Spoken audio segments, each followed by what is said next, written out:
kapan niat sholat? Ibu-ibu sudah tahu nih. Kapan niat sholat? Saat takbiratul ihram. Allahu Akbar. Ini qaul ulama yang muktamad ya ibu-ibu ya. Jadi qaul ulama yang muktamad itu orang itu harus niatnya pada saat takbiratul ihram. Ya, pada saat takbiratul ihram. Sebentar.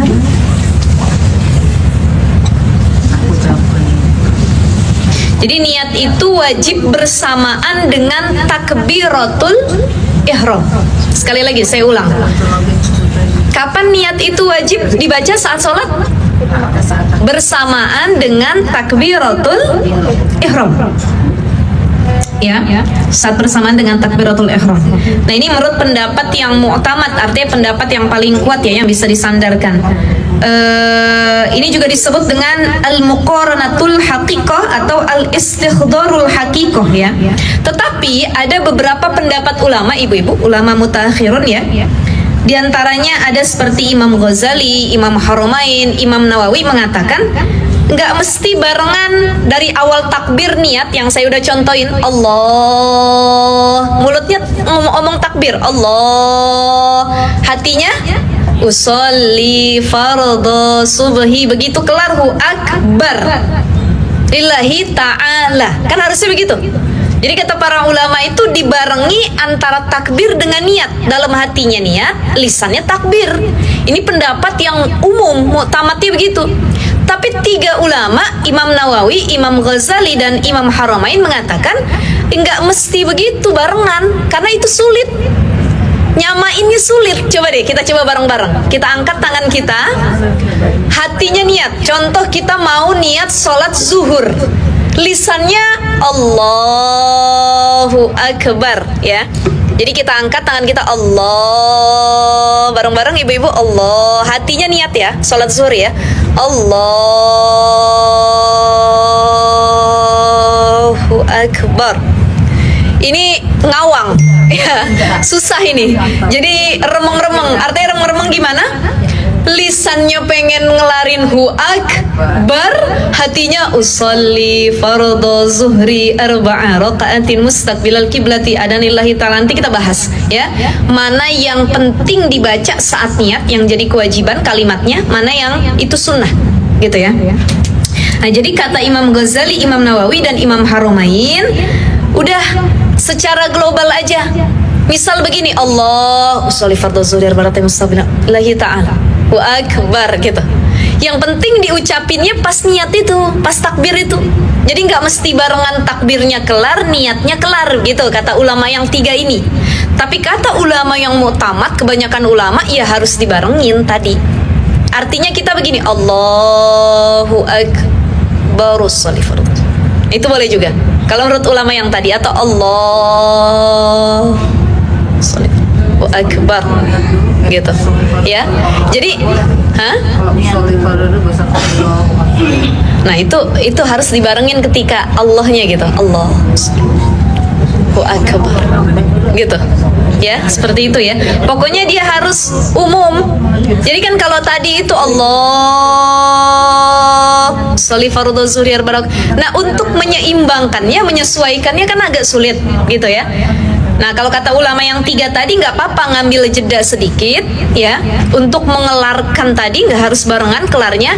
Yang penting secara umum dia dibaca pas lagi kita takbir gitu ya. Kalaupun itu niatnya kepanjangan, bisa niatnya pendek, karena begini, pada niat yang dibaca itu ada yang kemarin saya sampaikan, masih ingat nggak ibu-ibu? Al-Fardhiyah, masih ingat? Ada yang disebut dengan qasdu, mungkin dicatat yang kedua ta'yin, yang ketiga fardhiyah. Qasdu, ta'yin, fardhiyah. Qasdu, jadi niat itu harus mencangkup tiga hal ini. Yang pertama qasdu, usolli, saya niat sholat. Nawaitul wudu, saya niat wudu. Nawaitul ghusla, saya niat mandi. Nawaitu shauma ghadin, saya niat puasa. Jadi ketika kita ngangkat tangan, kita mau niat apa? Niat wudu, niat sholat, niat puasa, apa niat mandi? Jadi jangan kebalik. Ini karena lupa qasdunya, nggak sah niatnya. Harusnya usolli, dia malah nawaitu shauma ghadin. Nggak sah, gitu ya. Jadi yang pertama al-qasdu, maksud yang ingin dilakukan pekerjaannya apa? Sholat, berarti usolli. Usolli qasdu. Yang kedua, fardiyah. Usolli, saya pengen sholat. Sholatnya apa? Kan sholat ada sholat fardu, ada sholat sunnah. Sebutin usolli fardhu, itu fardiyah. Yang ketiga, ta'yin. Fardunya fardu yang mana? Sholat fardu kan ada 5. Subuh, zuhur, asar, maghrib, isya. Harus jelas. Jangan kita mau sholat zuhur yang diniatin sholat subuh. Nggak sah niat kita, gitu ya. Maka disebut usolli fardhu subhi. Ketika kita cuman berniat dengan 3 hal tadi, itu sudah mencangkup niat, sudah tamam dan sah niatnya. Usolli fardhu subhi lillahi ta'ala. Khalas. Kalau mau versi pendeknya. Usolli fardhu subhi lillahi ta'ala. Tapi kalau saya mau lebih sempurna Ustazah, usolli fardhu subhi rakaataini mustaqbilal qiblati adaan lillahi ta'ala. Allahu akbar. Nah, itu versi lengkapnya gitu ya ibu-ibu ya. Baik. Jadi kalau sholat fardu harus mencangkup 3 tadi. Qasdu, fardiyah, dan ta'yin. Maksud pekerjaannya sholat, kemudian sholatnya adalah sholat fardu, dan yang ketiga fardunya disebutin subuh, zuhur, asar, apa maghrib, begitu ya.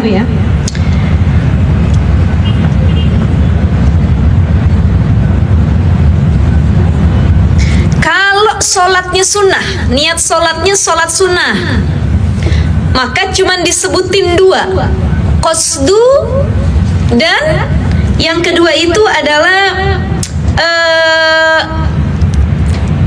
ta'yin, langsung ke sholatnya.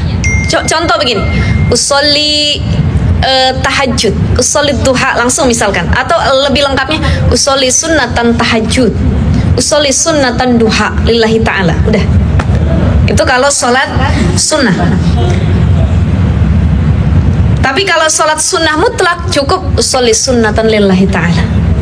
Ya, ibu kan ada sholat sunnah mutlak, pernah dengar ya? Sunnah mutlak tuh ya bukan tahajud, bukan duha, bukan rawatib ya, qobliyah ba'diyah, udah gitu aja, usolli sunnatan lillahi ta'ala. Allahu akbar.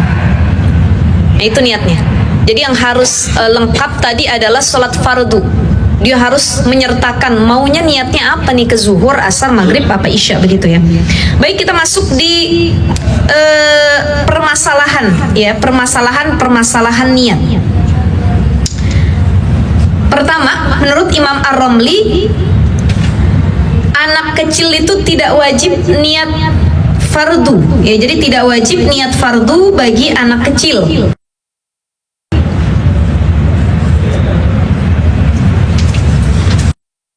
Tidak wajib niat fardu bagi anak kecil.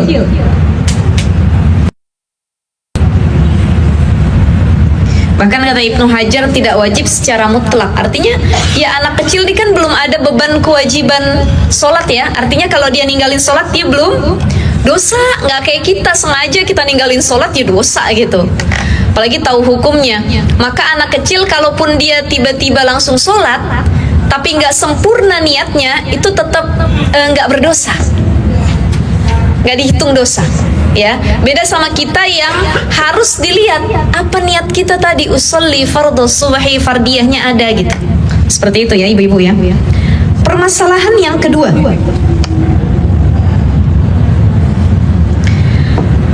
menyebutkan jumlah rakaat sholat, menyebutkan niat menghadap kiblat, niat adaan atau qadaan itu nggak wajib, hukumnya sunnah. Baik, kita pretelin lagi nih ibu-ibu niatnya. Ini kalau secara lengkap ya, usolli fardhu subhi gitu ya, rakaataini mustaqbilal kiblati gitu ya, mustaqbilal kiblati adaan. Kalau sholatnya tepat waktu adaan, kalau sholatnya udah bukan waktunya qadaan Ibu-ibu sholat subuh bangunnya jam 7 pagi, adaan apa kodoan? Kodoan, hati-hati, bukan adaan lagi, niatnya beda. Ya, ibu-ibu mau sholat zuhur, nggak sempat sholat zuhurnya, begitu nyampe rumah mau sholat zuhur azan asar, maka kodoan karena sudah hilang waktunya, bukan adaan lagi ya. Ini ada beberapa hal. Usolli fardhu as-subhi, kelihatan ya? Usolli fardhu as-subh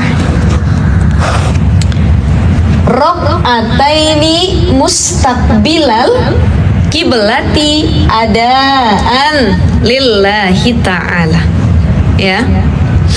Begini. Kita lihat satu-satu, ibu-ibu kelihatan yang belakang? Mana saja yang wajib? Yang kalau ketinggalan nggak sah niatnya. Yang mana? Bacaannya. Usolli fardhu suhi.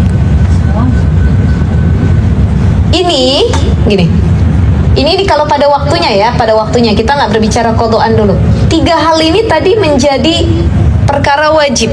Ini yang disebut dengan qasdu, ini yang disebut dengan fardiyah, ini yang disebut dengan ta'yin. Qasdu, fardiyah, ta'yin. Saya niat sholat, qasdu. Saya bermaksud apa? Bermaksud sholat. Sholatnya sholat apa? Sunnah apa fardu? Fardiyah, sholat fardu. Fardunya fardu apa? Ta'yin, harus lengkap. Subuh, gitu ya, sholli fardhu subuh. Nah, di sini kata para ulama, tidak ada kewajiban, artinya menyebut tambahan rakaataini mustaqbilal kiblati adaan, ada terakhirnya lillahi ta'ala. Ini kan menyandarkan kepada Allah ya, lillahi ta'ala tambahannya, sandaran kepada Allah. Nah, ini 4 poin ini, rakaataini mustaqbilal kiblati adaan lillahi ta'ala, ini hukumnya sunnah. Hukumnya sunnah. Kecuali kalau dia sholat nggak tepat pada waktunya. Nggak tepat pada waktunya. Tadi subuhnya kesiangan, bukan jam 5, tapi jam 7, maka dia tambahin kodoan. Usolli fardhu subhi kodoan lillahi ta'ala. Udah. Ya, artinya rakaataini mustaqbilal kiblati ini hukumnya sunnah. Sunnah itu apa? Mayusabu fa'iluhu wa la yu'aqabu tarikuhu. Dikerjain mendapat pahala, nggak dikerjain ya nggak dosa. Itu namanya sunnah. Tahajud wajib apa sunnah? Sunnah. Orang kalau tahajud dapat pahala nggak? Tapi kalau ninggalin dosa enggak, itu yang disebut dengan sunnah ya. Maka membaca rakaataini mustaqbilal kiblati adaan lillahi ta'ala ini sunnah. Tapi kalau yang 3 tadi, qasdu, fardiyah, dan ta'yin, usolli fardhu subhi, ini wajib hukumnya. Wajib hukumnya. Jadi nggak boleh ketinggalan ini. Usolli fardhu subhi. Tapi ustazah, saya biasanya maunya lengkap, yang wajib sama yang sunnah ikut semua. Sama kayak wudhu, ada rukun wudhu, ada sunnah wudhu. Kumur-kumur, sunnah wudhu. Istinsyak ya, masukin air ke dalam hidung, sunnah wudhu. Cuci tangan, sunnah wudhu. Basuh telinga, sunnah wudhu. Rukun wudhunya cuma 6. Bagaimana? Boleh nggak ngelakuin rukun wudhunya doang? Boleh, karena itu yang jadi syarat. Walaupun sunnah wudhunya nggak dilakuin, rukun wudhunya tetap sah, karena yang 6 dia lakuin. Tapi kalau ada orang yang, aduh, nggak deh bu, ustazah, saya nggak enak kalau cuman rukun wudhu, maka sunnah wudhu tuh sampai tadi kuping, masukin air ke hidung, cuci tangan, kumur-kumur, saya juga ikut sertakan. Boleh, itu lebih sempurna disebutnya.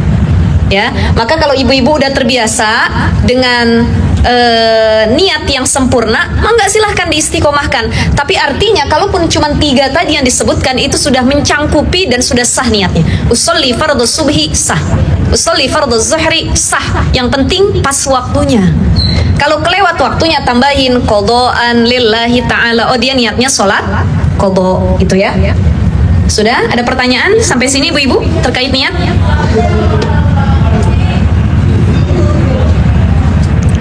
Permasalahan ketiga saat berjamaah, ada nggak pertanyaan? Saya pengen tahu dulu dari ibu-ibu nih. Ada pertanyaan nggak tentang niat kalau lagi berjamaah? Kira-kira ada permasalahan kalau lagi berjamaah?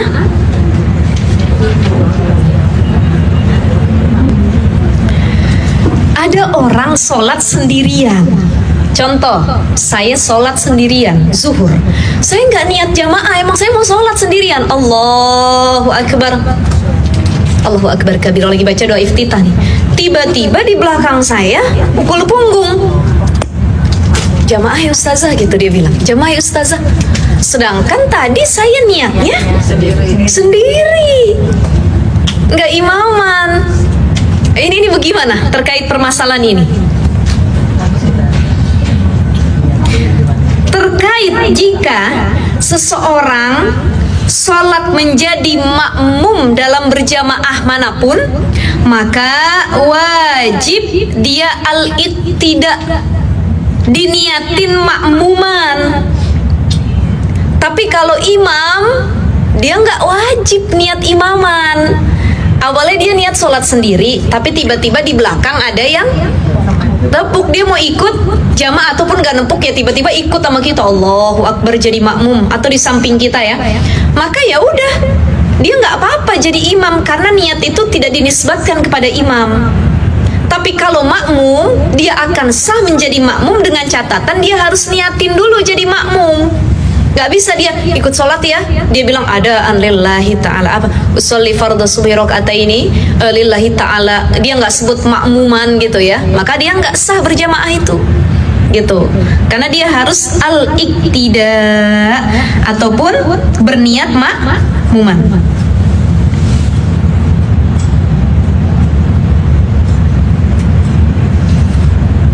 Ada pertanyaan lagi sampai sini? Tetapi disebutkan ini kalau dalam kitab Takriratus Sadidah ya ibu-ibu, disebutkan lebih rincinya lagi. Ada 4 sholat di mana imam itu wajib niat.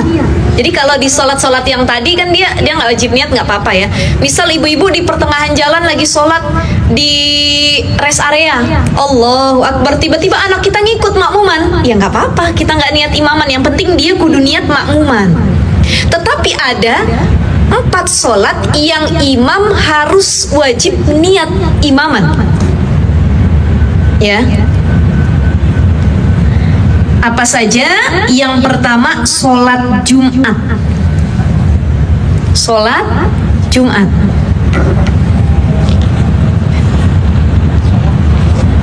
Yang pertama sholat Jumat. Jadi wajib imam itu dia menghadirkan imaman lillahi ta'ala, maksudnya dia meniatkan untuk jadi imam gitu ya. Itu yang pertama, sholat Jumat. Kedua, sholat yang diulangi, artinya ya dia paham betul kalau dia mau jadi imam gitu ya. Misal dia lagi sholat, Allahu Akbar, niatnya bukan imam, sholat sendirian, tiba-tiba kita nepuk dari belakang, makmuman ya, dia ngebatalin diri, ya mau ikut jadi makmum katanya, batal nih kan, dia ulangin sholatnya, dan dia dengan sadar betul bahwa dia akan jadi imam, baru di situ dia niatkan, sholli fardhu subhi rakaatain imaman lillahi, Allahu Akbar, gitu, ya, sholat yang diulangi. Kemudian lagi sholat yang dinazari berjamaah, dia punya nazar, janji kalau itu sholatnya bakal berjamaah, sholatnya bakal berjamaah. Dan yang ketiga, sholat jamak takdim karena hujan. Ini kalau dalam kitab Takriratus Sadidah ada 4 ini ya, sholat jamak takdim ya, al-jam'u takdim, jamak takdim karena hujan. Jadi karena hujan akhirnya sholatnya dijamak, jamak takdim, dimajuin gitu ya. Jika imam tidak niat pada 4 sholat tersebut, maka la yasihu, sholatnya nggak sah, sholatnya nggak sah kalau imam nggak niat pada 4 sholat itu ya. Kecuali dalam sholat nazar tadi, sholat yang udah dijanjiin berjamaah. Sholat nazar kalau dia nggak niat jadi imam, sholatnya tetap sah tapi dosa, karena itu nazar, dia udah niat berjamaah. Itu paham ya ibu-ibu ya? Ibu-ibu tahu nazar kan? Janji ya?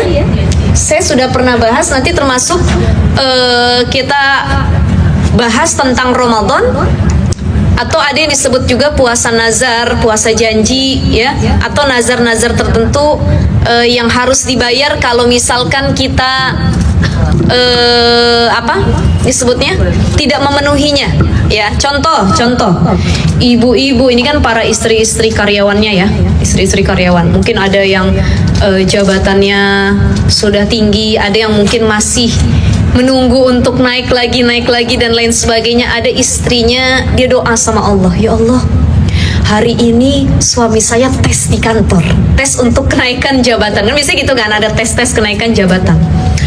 Ya Allah, mudahkan suamiku ya Allah untuk naik jabatan, gajinya pun naik, asuransi juga lebih banyak lagi ya Allah, dan lain sebagainya. Udah berharap nih.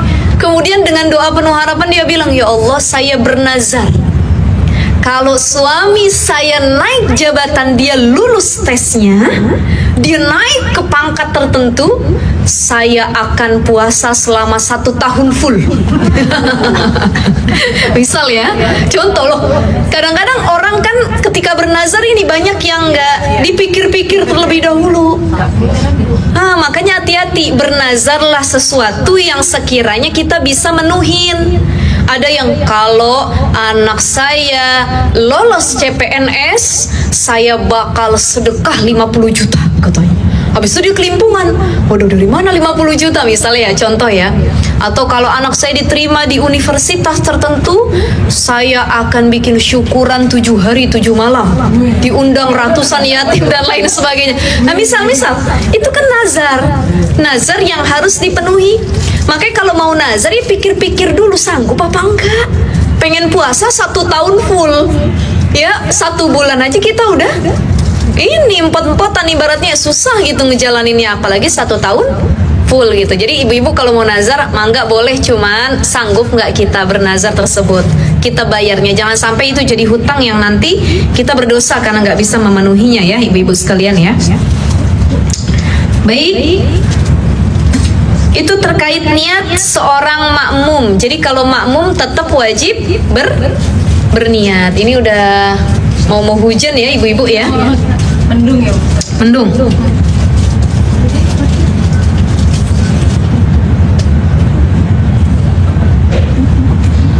Kemudian persoalan niat, poin yang selanjutnya.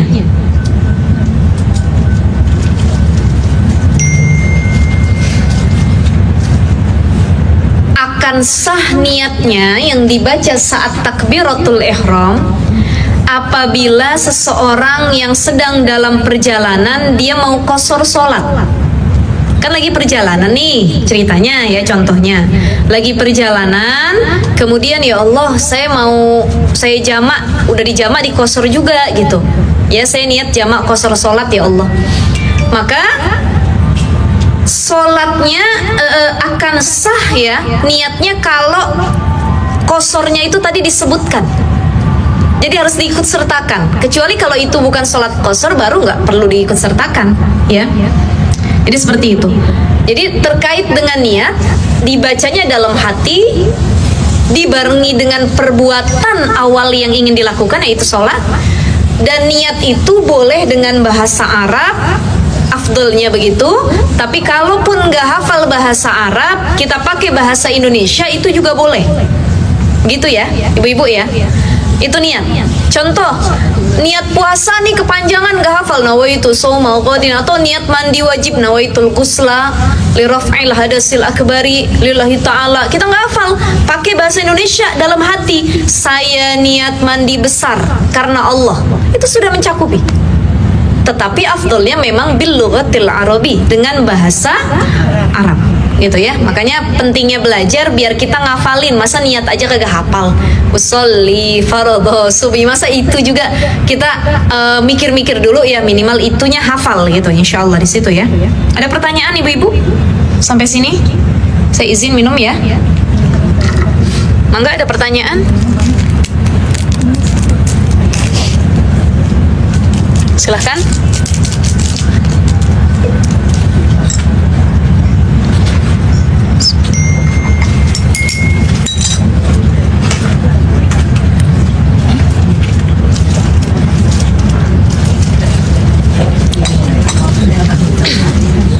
Ada pertanyaan ibu-ibu?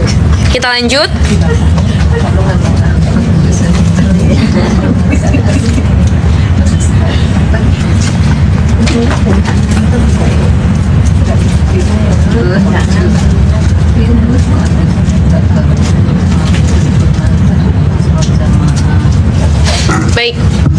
Kita masuk rukun yang kedua. Apa rukun yang kedua, Bu, di situ? Takbiratul ihram, ya. Jadi yang pertama niat, kedua takbiratul ihram. Saya sudah jelaskan kemarin, biar ingat lagi, Ibu-ibu mungkin sudah ada catatannya. Rukun sholat ada 3, kan? Ada berapa? 3, tambahin 1 nih. Kalau dalam kitab Takriratus Sadidah itu ada 4, ditambahin 1. Rukun sholat, arkanus sholat, arkanus sholat, rukun sholat. Ada rukun kolbi, rukun kolbi, ada rukun kauli, ada rukun fi'li, ada rukun ma'nawi. Rukun qalbi, rukun qauli, rukun fi'li, rukun ma'nawi. Tapi biasanya yang masyhur terkenal yang 3 ini, qalbi, qauli, dan fi'li. Tadi niat itu rukun yang mana, Ibu-ibu? Qalbi. Jadi rukun qalbi ada berapa? Rukun yang dikerjainnya cuma di hati ada berapa? 1, yaitu niat. Rukun qalbi cuma ada 1, niat, ya. Niat satu-satunya rukun qalbi. Rukun qauli ada 5. Apa saja rukun qauli? 1, takbir. Yang kedua, Fatihah, ya. Jadi yang pertama takbir, yang kedua Fatihah, yang ketiga tasyahud akhir. Tasyahud akhir. Yang keempat sholawat Nabi. Yang terakhir salam. Diingat-ingat, Ibu-ibu. Ini kalau kita klasifikasikan, dikelompokkan begini lebih mudah ngapalnya. Oh, rukun sholat tuh apa aja? Rukun kolbi, niat. Rukun qauli, takbir. Ini sambil kita ngafal ya, Bu, ya. Takbir, Fatihah, tasyahud akhir, sholawat Nabi, salam, takbir, Allahu Akbar. Rukun qauli yang pertama. Yang kedua Fatihah, alhamdulillahirabbil alamin waladdallin amin. Itu Fatihah. Yang kedua, tasyahud akhir, at-tahiyatul mubarakatus salawatut thayyibatul lillah. Assalamu alayka ayuhan nabiyyu wa rahmatullahi wa barakatuh. Assalamu alayna wa ala ibadillahis sholihin. Ila akhir ya, Bu, ya. Baru salawat Nabi. Kan asyhadu an la ilaha illallah wa asyhadu anna Muhammadar Rasulullah. Allahumma salli ala sayyidina Muhammad wa ala alihi sayyidina Muhammad. Ini salawat Nabi.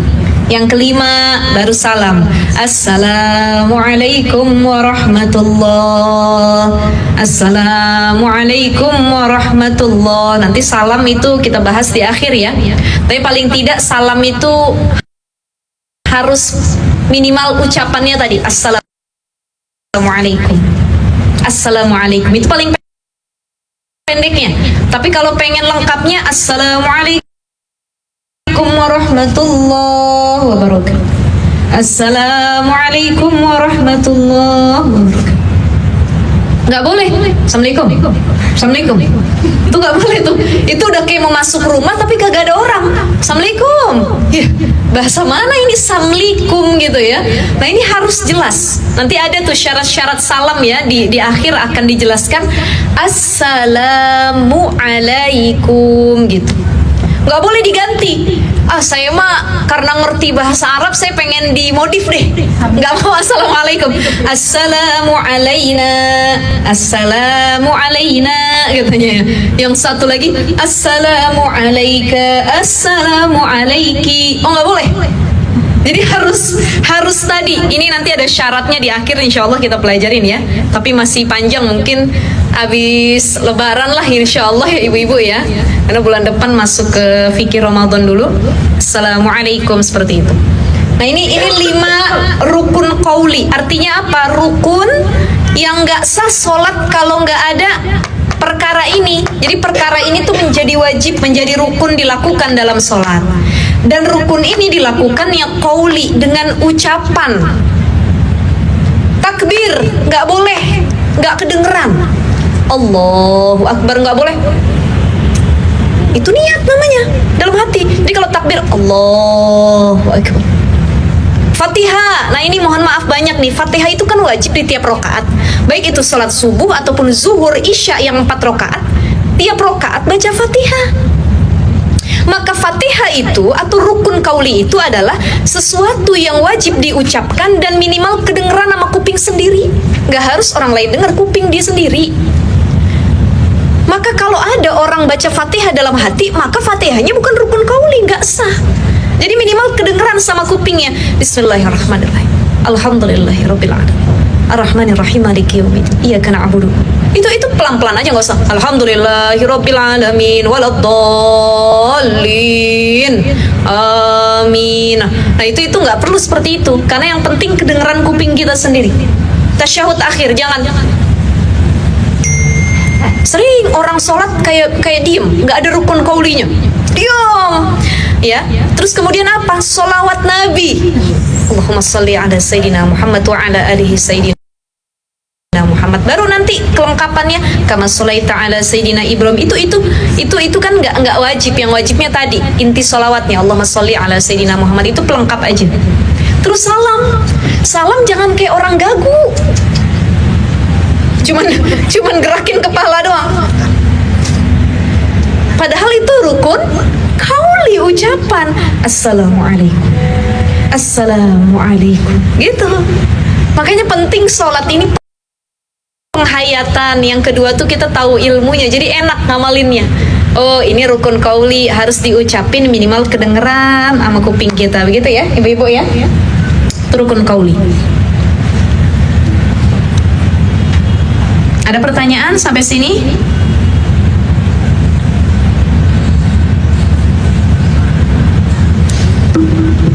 Rukun maknawi dulu. 1, rukun maknawi itu tartib. Itu rukun maknawi ya. Secara makna ya rukun sholat itu harus dikerjakan berurutan. Gak boleh kita Fatihah dulu baru takbir. Alhamdulillahirabbil alamin. Allahu Akbar. Langsung sujud. Subhana rabbiyal a'la. Assalamualaikum. Ya mungkin kalau yang begini baru pertama kali sholat ya, jadi butuh bimbingan. Tapi kalau yang sudah paham betul ilmunya, dia tahu hukum sholat seperti apa, urutannya itu harus sesuai. Jadi nggak boleh dilebihin yang mana dulu nggak boleh. Ini nih rukunnya maknawi, dia harus tartib, berurutan. Kemudian rukun fi'li. Rukun fi'li itu apa saja? Ruku, i'tidal, sujud, duduk di antara 2 sujud, kemudian duduk tahiyat awal, tahiyat akhir ya. Nah, ini yang disebut dengan rukun fi'li, rukun perbuatan. Rukun perbuatan. Nanti ada sunnah sholat, ngangkat tangan lagi takbir, itu sunnah.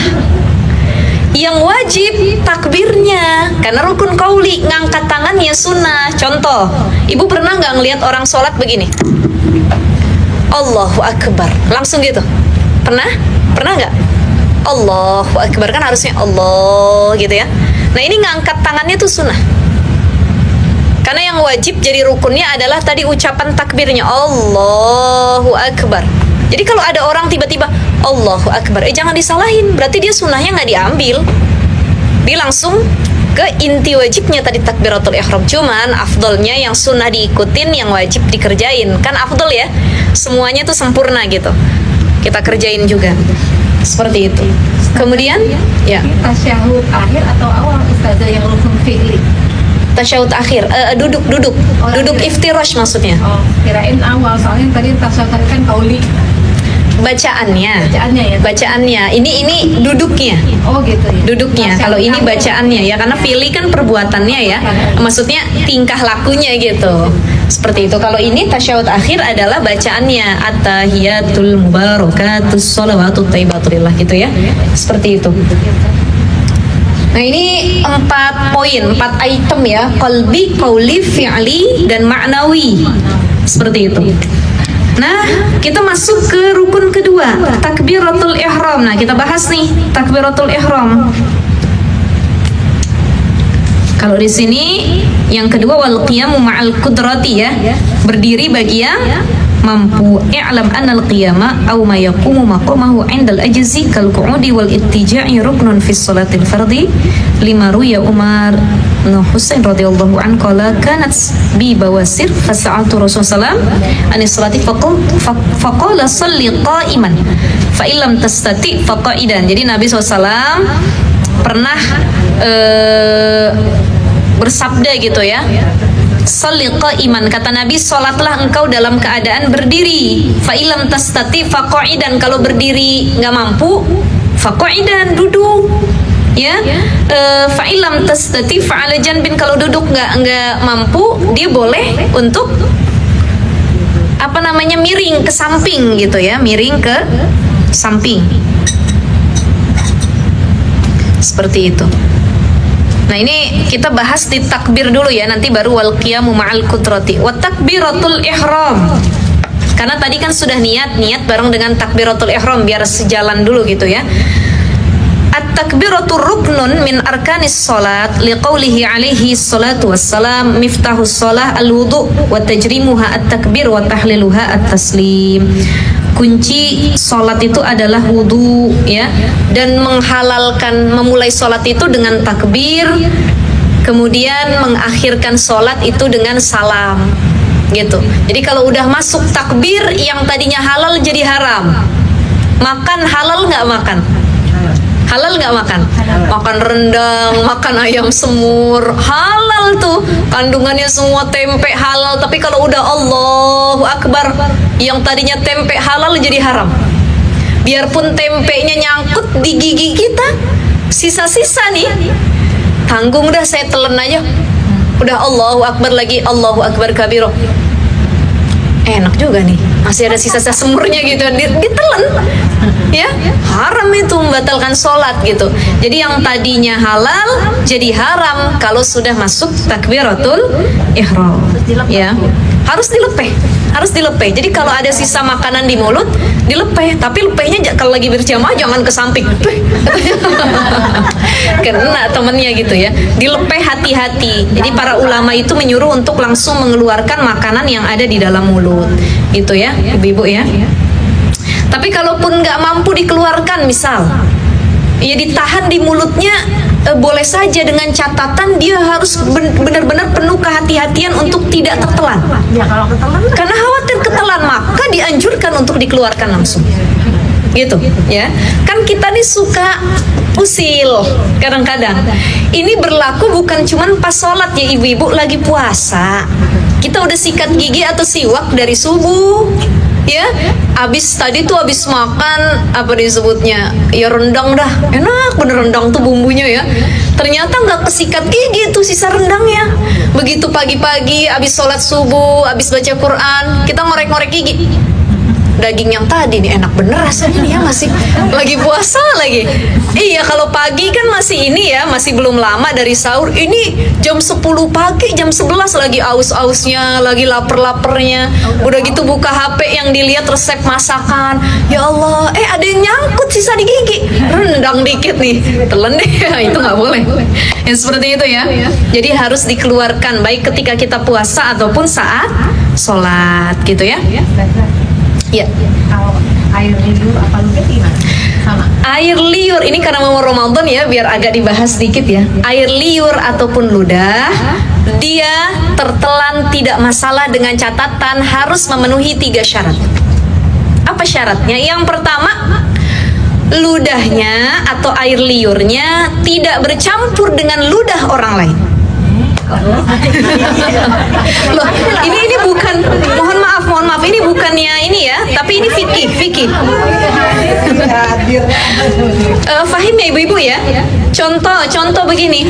Ya udah deh, nggak usah dijelasin kalau itu sudah dewasa masing-masing gitu. Jadi kalau lidahnya sudah kok lidahnya sih, mohon maaf, astagfirullah, ludahnya atau air liurnya sudah dimix dengan air liur orang lain, sudah bercampur, maka ketika dia telan itu membatalkan puasa. Itu yang pertama. Nggak ada Bu Tiwi ya? Biasanya Bu Tiwi out of the box nih ininya ya, pertanyaan-pertanyaannya. Oke, yang pertama itu tidak boleh bercampur dengan air liur yang lainnya, baik itu orang lain ataupun hewan ya. Yang kedua, air liurnya belum bercampur dengan zat-zat yang lain. Contoh, dia wudhu, dia pengen kumur-kumur gitu ya. Ya walaupun kumur-kumur ataupun sikat gigi boleh saat puasa, cuman hukumnya makruh. Ya, makruh karena itu dibenci, takutnya ada sisa-sisa yang tertelan gitu. Dia kumur-kumurnya nggak pakai air putih, pakai air sirup, kumur-kumurnya gitu ya, udah kecampur nih. Walaupun air sirupnya sudah dilepeh, tapi ternyata ada al-baqiyah ya, sisa-sisa air sirup di mulutnya yang dia masih kerasa manis-manis, telan aja deh. Enak nih katanya, nggak sengaja gitu. Nah itu batalin puasa karena sudah kecampur dengan zat yang lain. Ya, jadi yang pertama sudah tercampur dengan air liur yang lain, yang kedua sudah tercampur dengan zat yang lain, yang ketiga sudah dikeluarkan kemudian dimakan lagi. Ya saya nggak tahu ada nggak orang begitu ya. Contoh, dia nih udah saking banyaknya air ludahnya mungkin ya. Contoh, ini fikih ya ibu-ibu ya. Sudah saking banyaknya air ludahnya dilepeh sama dia, dimeperin ke meja misalkan.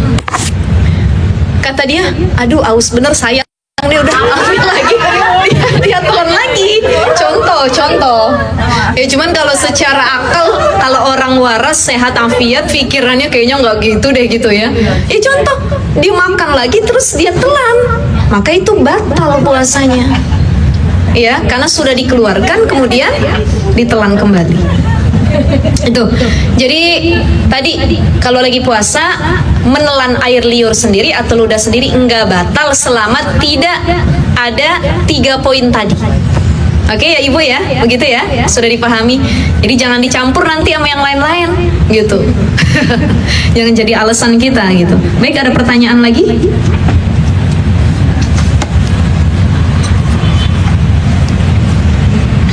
Ada pertanyaan lagi? Silahkan ibu-ibu. Kita masuk di takbiratul ihram ya. Baik. Ruknun min arkanis salat liqaulihi sallallahu alaihi wasallam, tadi dimulai dengan takbiratul ihram ya. Apa kalimat takbiratul ihram itu? Allahu akbar ya. Jadi kalau sudah takbir Allahu akbar sudah berlaku atau pasti mengharamkan sesuatu yang halal sebelumnya, kayak makan, bicara, ngomong halal sebelum takbiratul ihram. Ayo sini rapatkan barisan, sawiwu sufufakum gitu. Ayo ini bu sini. Nak tolong pinain ibu mau sholat, itu masih halal.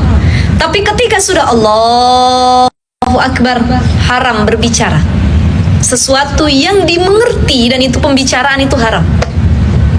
Ya, kayak misalkan contoh, suami kita manggil kita lagi sholat, mama, alhamdulillahirabbil alamin arrahmanir rahim, iya, maliki yaumiddin gitu. Iya, dia tambahin atau bagaimana ya? Itu kalau dalam bahasa Arabnya tuh ada gitu ya kalimatnya. Jadi ada kalimat-kalimat yang dimengerti oleh orang yang di luar sholat atau orang yang lagi sholat sama kita, maka itu membatalkan sholat. Ya, jadi berbicara haram kalau sudah masuk takbiratul ihram. Makan, bicara sudah haram gitu ya. Syarat-syarat takbiratul ihram, mangga dicatat biar kita tahu apa aja sih syarat takbiratul ihram.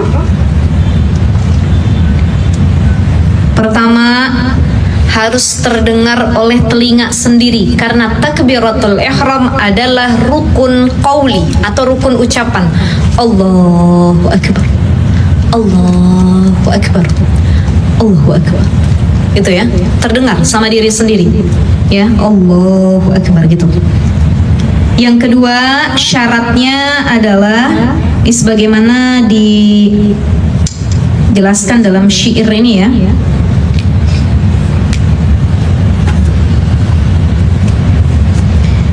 Dibaca dalam keadaan berdiri pada sholat fardu, karena nanti kita bahas sholat fardu itu wajib berdiri kecuali ada uzur tertentu yang membuat dia harus duduk ataupun tiduran gitu, karena ketidakmampuan berdiri.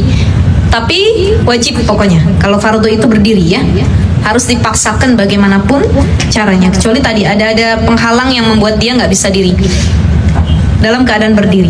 Yang ketiga, takbir itu harus pakai bahasa Arab. Nggak boleh mentang-mentang dia orang Inggris dia pakai bahasa Inggris, ya. Atau dia orang Jawa dia pakai bahasa Jawa, Gusti Nu Agung katanya. Atau dia pakai bahasa Sunda, apa Sundanya? Allah Maha Besar itu Gusti Allah.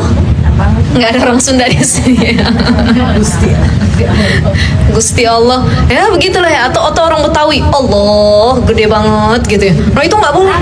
Ya hati-hati. Jadi nggak boleh. Jadi kalau ada aliran-aliran baru yang mengatasnamakan boleh sholat itu pakai bahasa Indonesia, diganti semuanya yang bahasa Arab pakai bahasa Indonesia, itu perlu di cross check, karena nggak ada tuntutan syariat yang seperti itu. Otomatis dia bukan sesuai dengan ajaran Islam, gitu ya. Jadi seperti itu nggak boleh dibuat-buat, nggak boleh diganti. Jadi nggak boleh mentang-mentang kita orang Indonesia, orang Inggris atau orang Sunda sesuai dengan bahasa kita, enggak. Jadi wajib menggunakan bahasa Arab. Allahu Akbar, gitu ya. Allahu Akbar.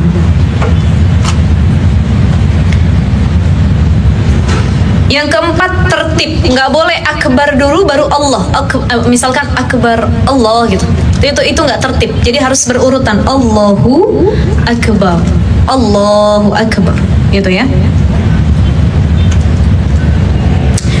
Selanjutnya yang kelima, mengucapkan lafaz jalalah Allahu maksudnya. Yang keenam, mengucapkan lafaz akbar, akbaru, Allahu akbaru gitu ya. Syarat yang ketujuh, nggak boleh memanjangkan hamzah pada lafaz jalalah, lafaz Allah. Contoh, Allahu, itu nggak boleh. Tapi Allah baru. Kan ada lafaz hamzah di awal lafaz jalalah tuh ya, Allah. Dia panjangin, Allahu, nggak boleh. Jadi syaratnya nggak boleh dipanjangkan hamzah pada lafaz jalalahnya, itu hamzah di awalnya tuh ya. Kemudian tidak memanjangkan al-ba'u, huruf ba pada lafaz akbaru. Contoh, Allahu Akbar, Allahu Akbar, nggak boleh. Jadi jangan dimain-mainkan. Mungkin kalau anak-anak dia baru tahu sholat ya Bu, kan anak-anak kan suka ini ya, masih belum paham dan memang belum ada beban taklif, artinya belum dosa kalau dia nggak sholat gitu. Kalau anak-anak masih suka diinin Allahu Akbar gitu-gitu. Nah itu anak-anak. Kalau yang sudah tahu ilmunya, sudah baligh, sudah dewasa, dia nggak boleh, karena ini menjadi syarat dari Fatihah. Tapi anak-anak juga harus diinfoin, dikasih tahu. Nah nggak boleh ya nak, bacanya yang benar Allahu Akbar gitu. Jadi lafaz ba pada kalimat akbaru itu nggak boleh dipanjangin ya.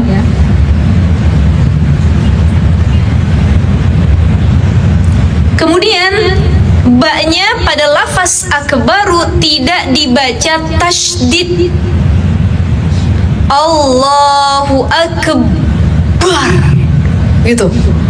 Ya itu nggak boleh ditambahin tasydid pada lafaz ba-nya. Kemudian syarat yang ke-10 al-mualah, berturut-turut.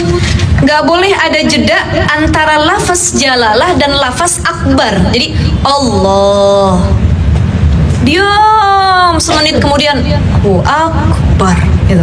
Nah itu harus berurutan, harus berkesinambungan, berturut-turut Allahu Akbar gitu ya. Tapi kalau mau niat tadi, sama Allah kan niat dulu dalam hati kan, nunggu niat selesai baru. Kalau bisa dibarengin, pendapat yang muktamad begitu. Ya tapi bingung ya. Jadi Allah nggak boleh. Tapi insya Allah kalau kita berlatih ya, emang sulit awalnya, cuman kalau kita berlatih insya Allah mudah gitu Bu. Awalnya tuh emang kayak kaku, duh gimana ya ini ya, seperti apa gitu ya. Salsa dulu niatnya Mbak. Tadi kalau pendapat 3 ulama tadi membolehkan seperti itu, umum gitu, sholli fardhu subh, Allahu akbar, sholli fardhu subh, itu juga boleh gitu, Allahu akbar, sholli fardhu subh, Iya gitu aja. boleh. Nah itu kalau ngambil pendapat yang tadi ulama mutakhirun tadi, ya Imam Ghazali, Imam Nawawi gitu ya. Cuman kalau pendapat ulama kebanyakan mu'tamadnya begitu, harus dibarengi antara takbir dengan niat dalam hati gitu ya. Kemudian lagi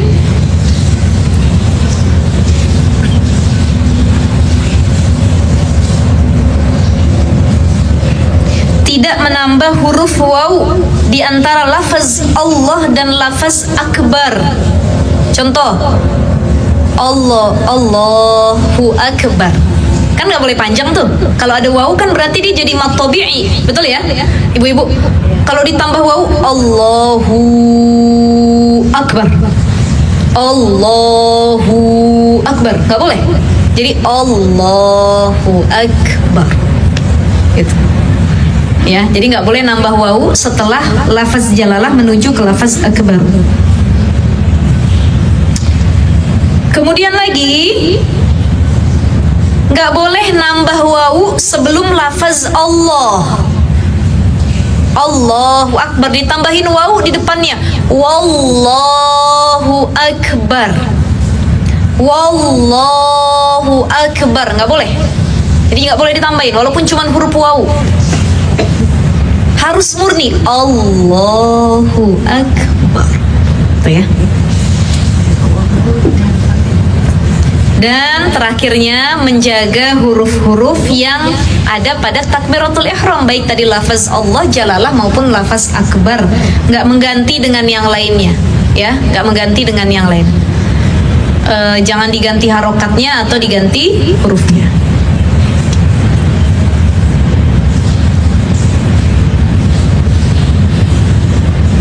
Kemudian syarat selanjutnya adalah menghadap kiblat karena dibacanya lagi sholat ya.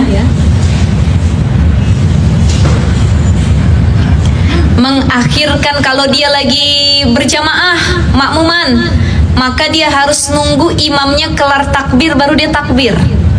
Mengakhirkan takbiratul ihram imam, ya, baru diikuti dengan takbiratul ihram makmum, Allahu akbar. Baru makmumnya Allahu akbar. Itu. Ya Bu ya.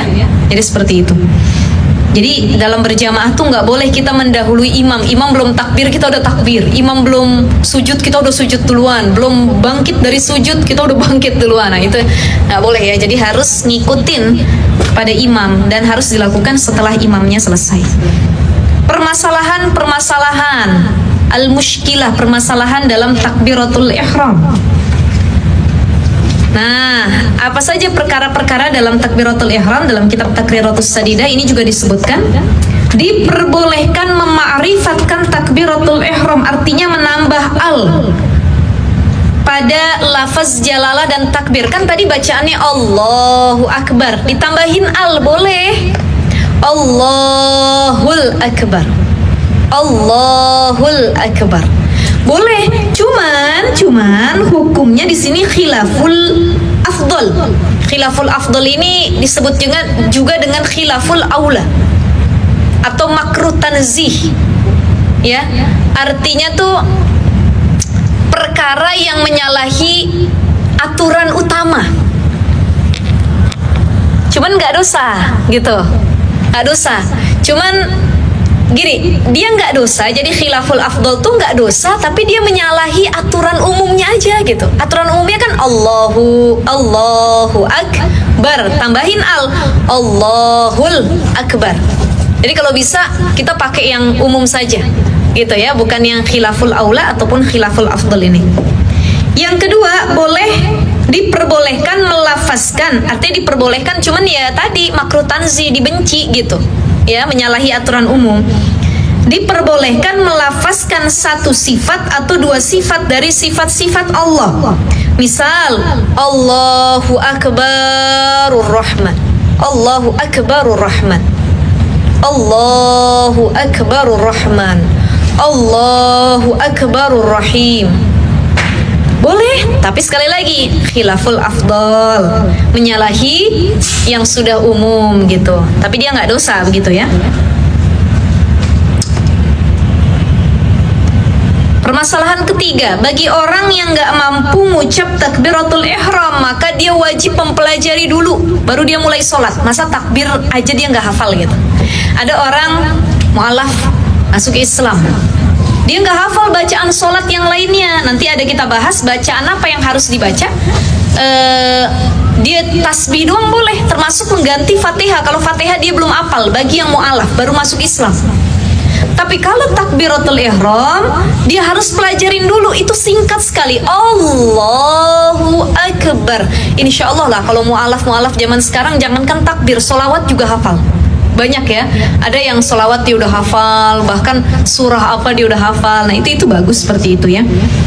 Jadi ini harus dipelajari terlebih dahulu. Tapi kalau dia benar-benar nggak mampu sama sekali baca takbiratul ihram, benar-benar susah lisannya karena baru mengenal Islam, ya dia boleh mengucapkan takbiratul ihram sesuai dengan bahasanya. Tapi jarang sekali ditemukan seperti ini. Minimal takbir itu dia pasti bisa ya. Dan niat wajib bersamaan dengan takbiratul ihram. Jadi lisannya takbir, hatinya niat. Ada pertanyaan lagi, ibu-ibu?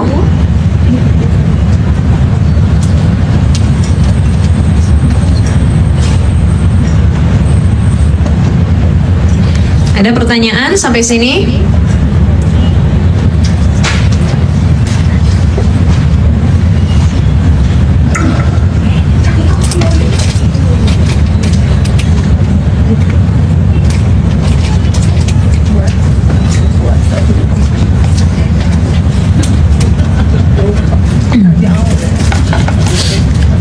Ada pertanyaan lagi?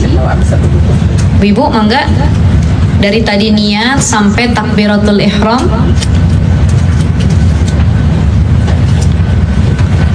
Jadi jelas ya, jangan ditambah-tambahin ya, nggak boleh Wallahu Akbar atau Allahu Akbar atau Allahu Akbar. Hamzahnya dipanjangin, atau juga Allahu Akbar gitu ya. Nah itu kan ditasydid tadi kan, ditasydid kan, ditambahin akbar gitu. Nah itu nggak boleh ditambah tasydid juga gitu. Tidak boleh dirubah kalimatnya gitu ya. Ada lagi, ibu pertanyaan, silahkan.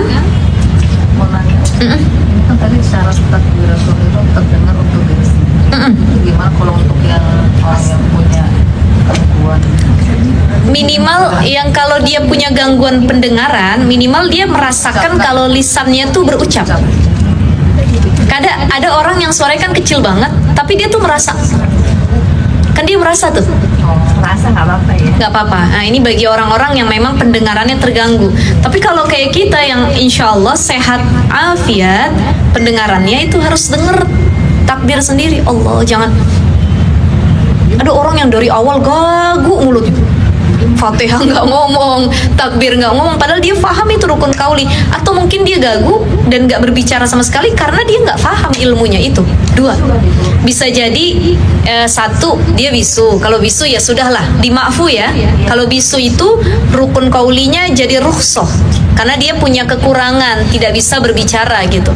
Tapi kalau dia sehat afiat, dia tidak bisu, maka ketentuannya cuma dua. Satu, dia nggak tahu ilmunya. Yang kedua, tahu ilmunya tapi nggak diamalin gitu. Ya seperti itu ya. Jadi harus kedengaran baik Fatihah ataupun rukun kaulinya yang lainnya, termasuk takbiratul ihram. Ada lagi? Malah enak ucap soalnya. Ketahuan ya jadinya. Ada lagi ibu-ibu? Silahkan. Ya, doa iftitah itu sunnah, Allahu Akbar kabira itu sunnah. Ya, mau dibaca sah sholatnya, nggak dibaca pun ya tetap sah sholat, karena sunnah itu ditinggalkan tidak berdosa dan tidak membatalkan sholat. Tapi kalau Fatihah itu rukun sholat yang tidak boleh ditinggalkan dan tidak sah sholatnya kalau tanpa Fatihah. La sholata liman lam yaqra bi fatihatil kitab, ya. Kata Nabi, nggak sah orang yang sholat tanpa membaca Fatihah. Nanti kita masuk di pembahasan Fatihah. Dan Fatihah ini hukumnya apa?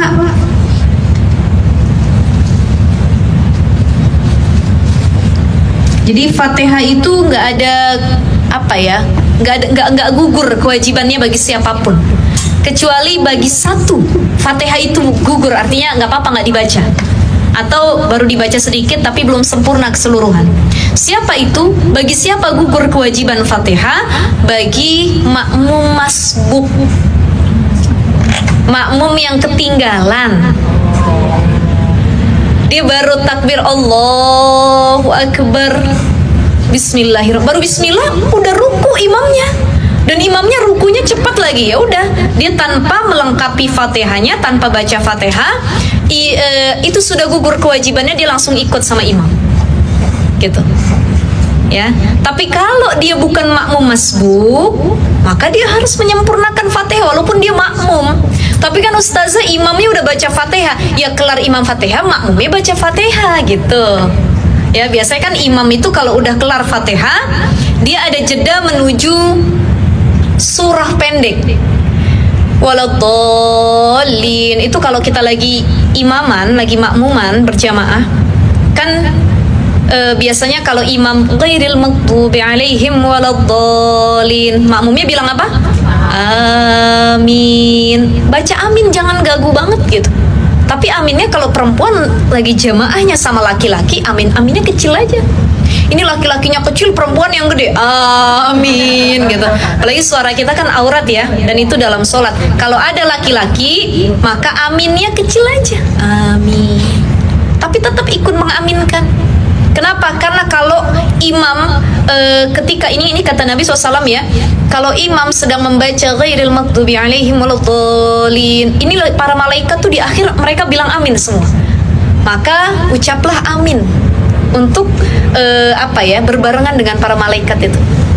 Kenapa? Karena diampuni dosanya yang telah lalu orang yang mengucap amin ketika imam sudah kelar surah Fatihah tadi. Jadi bacanya bareng sama para malaikat, amin. Ya tadi pelan aja. Tapi kalau berjamaahnya sama perempuan, baru ya kata-kata imamnya kok nggak ada yang amin, sama sekali diam semua ya. Ya kalau sama-sama perempuan baru amin gitu, angkat suaranya. Tapi kalau lagi ada laki-laki, kecilkan suara kita, cukup kita yang dengar amin. Jangan lebih kita yang vokal daripada laki-laki. Laki-lakinya nggak ada suara, kita amin, amin gitu ya. Nah itu harus dilihat ya dalam keadaan tertentu gitu ibu-ibu. Jadi Fatihah itu akan gugur bagi makmum masbuk. Ada lagi pertanyaannya di sini?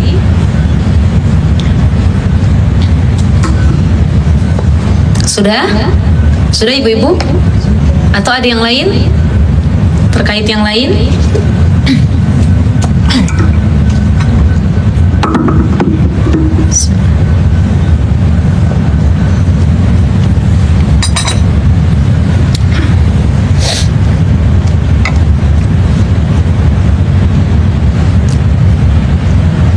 Sudah ya ibu-ibu ya? Baik, kita baru sampai di takbiratul ihram. Wah, ternyata ustazah satu rukun itu panjang juga bahasannya, betul nggak Bu ya? Kan selama ini kita taunya takbiratul ihram, baca Fatihah, udah gitu aja. Ternyata syarat baca Fatihah ada juga. Fatihah itu bagaimana syaratnya ada. Takbiratul ihram gimana syaratnya ada. Niat itu syaratnya gimana ada. Salam itu nanti kalimatnya ada juga syaratnya. Seperti apa gitu. Nah ini pentingnya kita belajar, kita terus istiqomah nyari ilmu. Insya Allah ini bisa menambah kekhusyuan ibadah kita karena kita tahu hukumnya, tahu bagaimana tata caranya, dan lebih enaknya lagi kita tahu hukumnya, fikih sholatnya, bacaannya juga faham maknanya. Fatihah yang kita baca kita faham maknanya, takbir yang kita baca kita paham maknanya. Jadi ketika kita menikmati sholat itu terasa indah, Bu, karena tahu artinya. Tuh para imam-imam besar Masjidil Haram, Masjid Nabawi itu kalau sholat kan nangis ya. Allahu Akbar, lagi baca surat tertentu, ghairil maghdubi alaihim waladdallin, nangis imam itu. Atau ketemu ayat-ayat tertentu nangis. Kenapa mereka nangis? Karena mereka faham yang dibaca. Kita sholat juga sering nangis, tapi bukan karena faham yang kita baca, karena banyak masalah, ya Allah sampai ke bawah nangis pas sholat gitu ya. Nah ini bedanya kita sama orang-orang yang di tingkatan sholatnya sudah faham, baik itu apa yang dia baca maupun gerakan yang dia lakukan secara filosofi, secara makna gerakannya dia tahu. Bagaimana sujud? Oh, sujud tuh lagi merendahkan diri di hadapan Allah, dia nangis. Nah, ini udah paham makna gerakan-gerakannya, bukan hanya bacaannya saja, gitu ya. Jadi kalau lagi sholat yang ditangisin jangan dunia. Habis berantem sama suami sholat, alhamdulillah. Kata Allah, engkau nangisnya bukan karena aku, karena mikirin suami gitu ya. Atau lagi banyak utang, lagi cicilan dipikirin juga, lagi sholat baru takbir kedengeran suara listrik bunyi dan lain sebagainya. Jangan nangisnya, jangan perkara duniawi, tapi memang karena kita faham sholat kita nih lagi ngapain, mau lagi komunikasi sama Allah, faham gerakannya, faham bacaannya. Itu yang membuat kita lebih khusyuk lagi ya. Dulu tuh ibu-ibu ada para ulama yang luar biasa ya. Saya sebentar.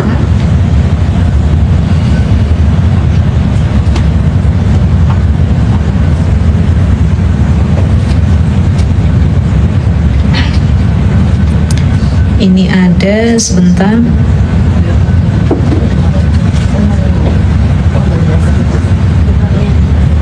Ya.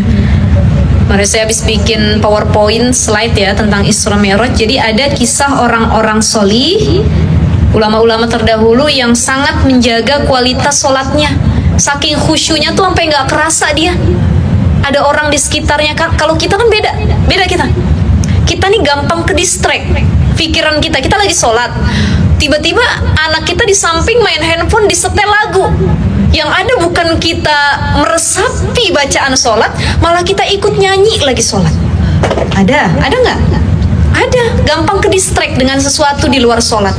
Ada Abbad bin Bishr. Jadi Abbad bin Bishr ini lagi sholat, dia ditancap panah 2 kali badannya. Tapi dia nggak ngerasa panah itu nyakitin tubuhnya, dia tetap nikmatin sholat. Ini udah di tingkatan khusyuk nih. Ada lagi Abdullah bin Zubair, itu lagi sholat diserang dan ditembak Meriam, bukan Meriam Belina ya Bu ya. Meriam itu tuh yang kayak tembakan tuh saat perang, ditembak, tapi beliau tetap melanjutkan sholatnya. Masya Allah. Ada lagi Imam Bukhari lagi sholat disengat sama tawon Arab. Tawon Arab tuh namanya zanbur, beda sama tawon Indonesia Bu, lebih besar gitu tawon Arab ya. Disengat sama tawon zanbur 17 kali sengatan, tapi beliau masih menikmati sholatnya. Masya Allah. Ada lagi Ya'qub Al-Qari ya. Ya'qub Al-Qari itu dia lagi sholat pakai sorban, sorbannya dicuri, dicolong sama orang, nggak kerasa saking dia menikmati sholat. Ya kita baru ada nyamuk ngiung dan sebagainya, udah ke distract sesuatu gitu ya, atau ada suara tertentu udah ke distract, khusyuknya sulit. Jadi insya Allah mudah-mudahan kita bisa ngikutin khusyuk orang-orang solih terdahulu ya, yang dia tuh lagi sholat nikmat. Ya Allah, saya tuh lagi ibaratnya lagi ngobrol sama Allah, lagi komunikasi sama Allah, lagi nyampein sesuatu, lagi doa. Sholat itu kan doa, lagi doa sama Allah. Ya Allah, benar-benar gak mikirin yang lainnya. Nah itu insya Allah mudah-mudahan kita sampai nanti di tingkatan bisa menikmati sholat kita. Jadi bukan cuma menganggap sholat kewajiban, tapi sholat adalah kebutuhan ya, kenikmatan yang kita rindukan, itu sholat. Dan biasanya orang yang sudah menikmati sholat adalah orang yang menganggap sholat itu sebagai healing ruhani. Kalau kita sekarang masih nganggep healing tuh ya staycation ya, kita nyewa villa puncak, kita ke hotel bintang berapa, jalan-jalan ke luar negeri, dalam negeri dan lain sebagainya, itu healing menurut kita. Tapi beda kalau orang sudah tingkatannya healingnya nggak butuh healing begitu, tapi healing rohani, dia sudah menikmati sholatnya. Ketika dia lagi penat, dia pusing terkait dunia, dia kembali kepada sholat, dia bilang, ya Allah, ini healing terbaik saya. Insya Allah, mudah-mudahan kita salah satu di antara yang seperti itu ya, mudah-mudahan ya. Baik ibu-ibu, karena sudah jam 11, saya nggak panjang lebar, saya ada acara lagi insya Allah ya. Mudah-mudahan kita semua dalam keadaan sehat, afiat. Bulan depan kita ngaji sehat semua, istiqomah semua. Kita penutupan pengajian sebelum masuk Ramadan ya, awal Maret ya.